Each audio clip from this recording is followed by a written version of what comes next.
Sup guys, this is Derek from moreplatesmoredates.com. Today we're going to be talking about the best hair loss prevention shampoo.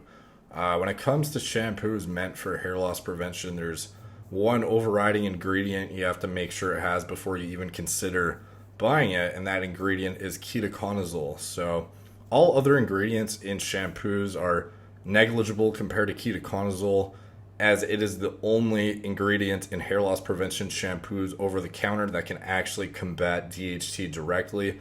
And you'll know if you watch any of my other hair loss prevention videos or read the articles that preventing DHT buildup in the hair follicles is the number one way you can combat hair loss. You have to prevent DHT from wreaking havoc and expediting your male pattern baldness. That's pretty much what it comes down to when it comes to hair loss prevention, is getting rid of the DHT. That's pretty much all you need to do in terms of minimizing your acceleration of androgenic alopecia. So in terms of covering your bases in all aspects of the fight against hair loss, there are three products known as the big three, and these are kind of the only things that I think are actually worth the money in terms of doing something.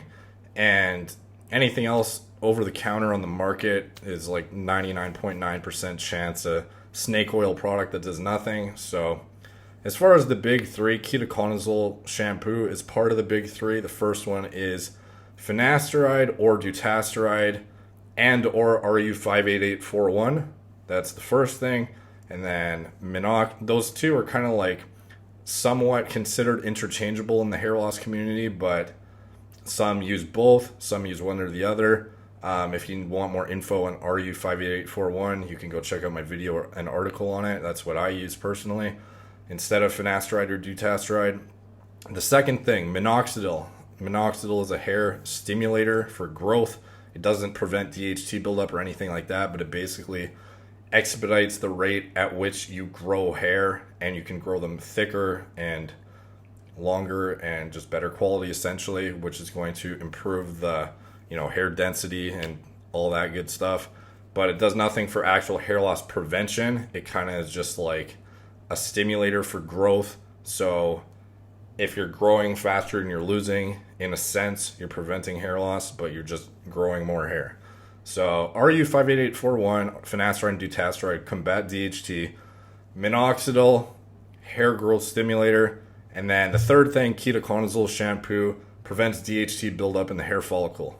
So these three products in combination will be your absolute best line of defense when it comes to hair loss. And I don't really see the point of wasting money on anything else, to be honest, unless you have like a biotin deficiency or something. But that's very, very rare, unless your diet is absolutely weird as shit. So anyways, as far as which hair loss prevention shampoo is best, I continuously go back to the same two that I believe are the best bang for the buck. That is Nizoral anti-dandruff shampoo and Regenipure DR. Not NT, DR. Make sure you get the DR version, because there are a couple versions and the only difference is the last two letters of the product name. So Regenipure DR. So this is what Nizoral looks like. At least in Canada, this is what it looks like. In the States, the bottle, I think, looks a bit different. As far as Regenipure, this is what it looks like with a big DR in the circle in the middle there. How you apply these, basically, every time you wash your hair, you rub them into your scalp everywhere, get it nice and covered, and then you leave it there for 10 minutes or so. I do like 10 to 12 minutes, and then you wash it out. So they're basically just normal shampoos, but they contain ketoconazole, it's a powerful antifungal, but what it also does is it removes the buildup of DHT in the hair follicles, and it works very well. And it's probably the first thing I would recommend you try if you're starting a hair loss prevention regimen. It's the most forgiving side effect wise out of anything. It's over the counter.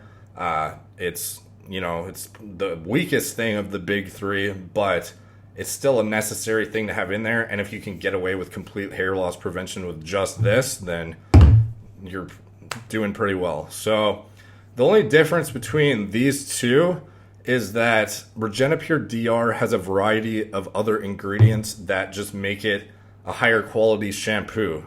So, not in terms of preventing hair loss, but in terms of just making your hair look better quality wise.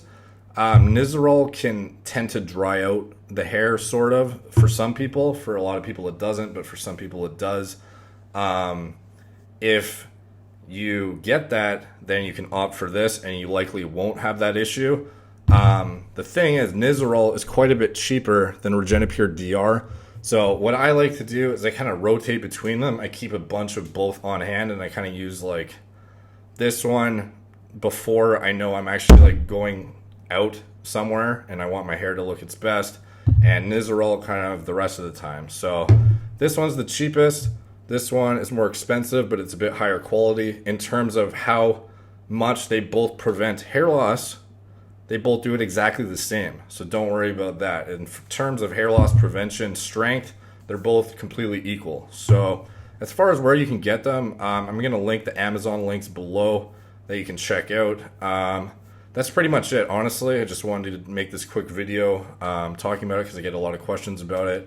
And yeah, if you haven't seen my RU58841 video or any of my other hair loss prevention stuff, I recommend checking it out. Please like, subscribe, comment. Check out my blog, moreplatesmoredates.com. Subscribe there. Thank you guys for watching. Talk to you soon.